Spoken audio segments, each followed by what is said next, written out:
जय श्री राधे कृष्णा दोस्तों। आज की कहानी है दानवीर सूर्यपुत्र कर्ण की, उस महान योद्धा की जो अपमान के बीच पैदा हुआ पर स्वाभिमान के साथ जिया। महाभारत में कर्ण का पात्र सबसे दुखद पात्रों में से एक है। हस्तिनापुर की राजकुमारी कुंती को ऋषि दुर्वासा से वरदान मिला था कि वह किसी भी देवता को बुलाकर उनसे पुत्र प्राप्त कर सकती है। एक दिन जिज्ञासावश कुंती भगवान सूर्य देव का आवाहन कर बैठती है। देवताओं का वरदान झूठा नहीं हो सकता था, इसलिए कुंती को एक तेजस्वी पुत्र प्राप्त होता है जो कि कवच और कुंडल के साथ जन्मा था। अविवाहित कुंती समाज के डर से नवजात शिशु को एक संदूक में रखकर गंगा में बहा देती है। वह संदूक बहते हुए एक सूत रथ चालक अधिरथ और उसकी पत्नी राधा को मिलता है।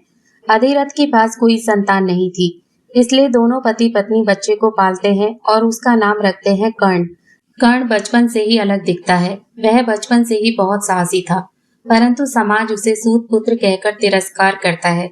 उसकी आत्मा धनुर्विद्या सीखने को तरसती है, परंतु उसकी जाति हमेशा उसके आड़े आती है। कर्ण धनुर्विद्या सीखने के लिए गुरु द्रोणाचार्य के पास जाता है, लेकिन गुरु द्रोण उसे सूत पुत्र मानकर शिक्षा देने से इनकार कर देते हैं। अपमानित और दुखी कर्ण ये संकल्प करता है कि वह किसी भी तरह धनुर्विद्या सीखेगा, चाहे कुछ भी करना पड़े। वह भगवान परशुराम के पास जाता है, जो केवल ब्राह्मणों को शिक्षा देते थे। कर्ण उनसे झूठ बोल देता है कि वह ब्राह्मण है। परशुराम उसे शिष्य के रूप में स्वीकार करते हैं। कर्ण निष्ठा और परिश्रम से शिक्षा प्राप्त करता है और धनुर्विद्या में पारंगत हो जाता है। एक दोपहर गुरु परशुराम कर्ण की गोद में सिर रखकर विश्राम कर रहे होते हैं। उसी समय एक बिच्छू आकर कर्ण की जंघा पर डंक मारता है।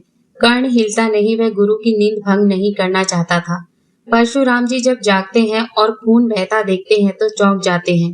वे कहते हैं कि इतनी सहन शक्ति केवल किसी क्षत्रिय में हो सकती है। तूने मुझसे झूठ कहा है, इसलिए मैं तुझे श्राप देता हूँ। जब तुझे मेरी दी हुई विद्या की सबसे अधिक आवश्यकता होगी, तब वह तेरे किसी काम नहीं आएगी। कर्ण उन्हें अपनी सच्चाई बताता है। परशुराम को दुख होता है, पर श्राप को वे वापस नहीं ले सकते। वे कर्ण को अपना विजय धनुष आशीर्वाद के रूप में देते हैं।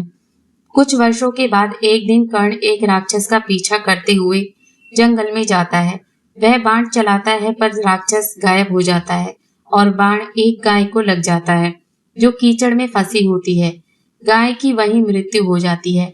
गाय का स्वामी एक ब्राह्मण होता है। वह क्रोध में कर्ण को श्राप दे देता है, जैसे तुमने मेरी असहाय गाय को मारा, वैसे ही एक दिन तुम भी असहाय होकर मारे जाओगे। जब कर्ण कुरुक्षेत्र में अपने शौर्य का प्रदर्शन करता है तो उसे राजकुमारों की प्रतियोगिता से बाहर कर दिया जाता है, क्योंकि वह सूत पुत्र है। अर्जुन से उसकी प्रतिस्पर्धा होती है, पर लोग उसे नीचा दिखाते हैं। तभी दुर्योधन आगे आता है और कर्ण को अंग देश का राजा बना देता है। इससे कर्ण को सम्मान मिलता है और वह दुर्योधन का परम मित्र बन जाता है। वह जीवन भर दुर्योधन का ऋणी रहता है। कर्ण को दानवीर कहा गया क्योंकि वह कभी किसी व्यक्ति को खाली हाथ नहीं लौटाता था। इंद्रदेव स्वयं ब्राह्मण वेश में आकर उससे कवच और कुंडल मांगते हैं। कर्ण उन्हें बिना संदेह के दे देता है, ये जानते हुए भी कि इससे उसकी मृत्यु निकट आ सकती है। महाभारत युद्ध से पहले कुंती कर्ण से मिलती है और उसे बताती है कि वह उसकी माँ है। वह उससे आग्रह करती है कि वह पांडवों के विरुद्ध युद्ध न करे, क्योंकि वह स्वयं पांडवों का भाई है। कर्ण भावुक हो जाता है, पर वह कुंती को वचन देता है, मैं अर्जुन को छोड़कर किसी भी पांडव को नहीं मारूंगा, और यदि मेरी मृत्यु तय है तो तुम 5 पुत्रवती ही रहोगी। महाभारत का युद्ध प्रारंभ होता है। कर्ण युद्ध के पहले कुछ दिनों तक युद्ध नहीं करता, क्योंकि भीष्म पितामह सेनापति होते हैं और वे कर्ण को युद्ध में भाग लेने से रोकते हैं। जब भीष्म सरसैया पर चले जाते हैं, तब कर्ण युद्ध भूमि में उतरता है। कर्ण और अर्जुन के बीच भयंकर युद्ध होता है। कर्ण के बाण अर्जुन को घायल करते हैं, तो अर्जुन भी उसे बराबरी की टक्कर देता है। कर्ण कई बार विजय के करीब होता है, पर उसके श्राप उसे रोकते हैं। एक समय ऐसा आता है जब कर्ण के रथ का पहिया दलदल में फंस जाता है। वह भगवान श्री कृष्ण से कहता है, धर्म के अनुसार युद्ध तब रोका जाता है जब योद्धा असहाय हो। पर श्री कृष्ण कहते हैं, तुमने भी कभी धर्म का पालन नहीं किया। द्रौपदी का अपमान, अभिमन्यु की हत्या, तब धर्म कहाँ था। कर्ण का रथ दलदल में फंसा है, उसका बाण निष्फल हो चुका है और श्राप सक्रिय है। श्री कृष्ण अर्जुन को आदेश देते हैं, अर्जुन बाण चलाओ। अर्जुन बाण छोड़ता है और कर्ण की मृत्यु हो जाती है।